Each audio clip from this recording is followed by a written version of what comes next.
আসসালামু আলাইকুম।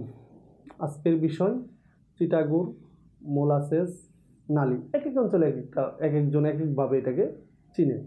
আজকে দেখাবো চিটাগুড় কী ধরনের হয় আর এটার ব্যবহার বিধি। চিটাগুড় যেমন আমাদের দেশে এটা হয় হচ্ছে যে সুগার মিলগুলিতে, যেই মিলগুলিতে চিনি বানানো হয়, এটার বাই প্রোডাক্ট হচ্ছে চিটাগুড়। এগুলো ইন্ডিয়া থেকেও প্রচুর আসে, বেনাপোল হয়ে আসে, বিভিন্ন ফুড দিয়ে আমাদের দেশে প্রচুর পরিমাণে চিটাগুড় ঢুকে। তাহলে এই চিটাগুড়টা হচ্ছে যারা ফিড বানায়, বিশেষ করে ক্যাটেল ফিড, গরুর খাবার বানায়, তাদের হিউজ পরিমাণ লাগে। এরপরে হচ্ছে যে গরুর এটা প্রচুর পরিমাণে মানুষ খাওয়ায়। আর এই চিটাগুড়ের যে গুণাগুণ, এটা সম্পর্কে আমরা যারা গরু পালি অথবা হচ্ছে যে যারা পুকুরে ইউজ না করি, তাদের জন্য মূলত আজকে এই প্রোগ্রামটা। এই চিটাগুড়ের গুণাগুণ নিয়ে আজকে আলাপ করব। আমাদের যে চিটাগুড়টা আছে, যেটা হচ্ছে মোলাসেস 100P, এটা নিয়ে একটু দেখাবো আপনাদের। আমাদের মালটা আপনি একটু দেখলেই বুঝতে পারবেন, অনেক চিটাগুড় যারা খাওয়ান তারা বুঝতে পারবেন। হ্যাঁ, আমি একটু স্যাম্পল আনাই নিচ্ছি ফ্যাক্টরি থেকে। আমি বলছি যে আমি একটু খামারিদের দেখাবো নিয়ে আসার জন্য। এই দেখেন চিটাগুড়টা অসাধারণ ফ্লেভার হয়, দেখছেন এটা কি গাঢ়, উরি বাবা।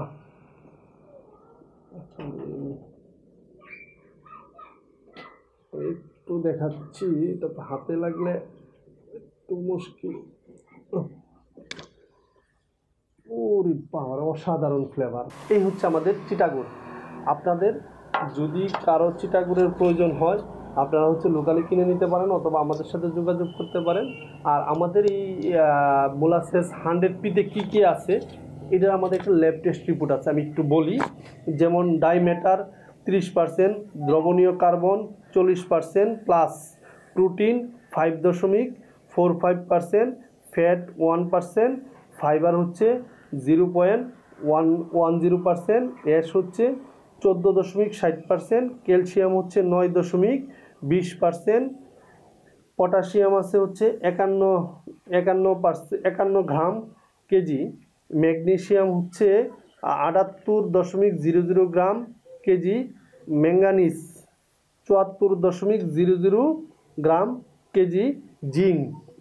দেখেন, যারা হচ্ছে গরুর জিঙ্ক খাওয়ান, যদি চিটাগুড় খাওয়ান তাহলে আপনার জিঙ্কেরও প্রয়োজন হবে না, কারণ এটাতে প্রতি কেজিতে জিঙ্ক আছে 18.00 গ্রাম, আয়রন আছে 173.00 গ্রাম, এনার্জি, এটাতে প্রচুর এনার্জি আছে 960, যেটা হচ্ছে যে আপনার মানে এটা এত একটা ভালো জিনিস, বিশেষ করে গরু আর পুকুরের জন্য। যেই পুকুরে হচ্ছে যে আপনি প্রতি মাসে চিটাগুড় ইউজ করবেন, কখনোই অ্যামোনিয়া গ্যাস হবে না, এটুকু আমি আপনাকে বলতে পারি। এরপরে হচ্ছে যে এই চিটাগুড়ের সাথে আপনি হচ্ছে আরেকটা প্রোবায়োটিক ইউজ করতে পারেন, তাহলে আর কখনোই আপনি অ্যামোনিয়ার ডোজ করতে হবে না, মাছের গ্রোথও ভালো হবে, প্রচুর ফাইটোপ্লাঙ্কটন, জুপ্লাঙ্কটন তৈরি হবে। সেই ক্ষেত্রে হচ্ছে আপনার খাবারের পরিমাণও কম লাগবে, কিন্তু সেটা মাথায় রাখবেন। আর গরুরা তো অবশ্যই, যারা গরু পালন করেন, আপনারা হচ্ছে পরীক্ষামূলকভাবে আপনার 5টা গরু থাকলে 2টার হচ্ছে কন্টিনিউ চিটাগুড় খাওয়ান, দেখবেন ওইটার এটার মধ্যে পার্থক্য। বছর শেষে দেখবেন 30 কেজির ডিফারেন্স। একটা গরু 30 থেকে 40 কেজি ডিফারেন্স হলে অনেক টাকার ডিফারেন্স, এবং খাবারও কম লাগবে, গরুও সুস্থ থাকবে।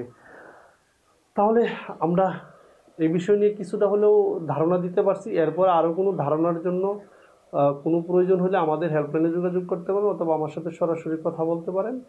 আমরা অন্য আরেকদিন অন্য আরেকটা বিষয় নিয়ে কথা বলবো। সকলেই ভালো থাকবেন। আসসালামু আলাইকুম।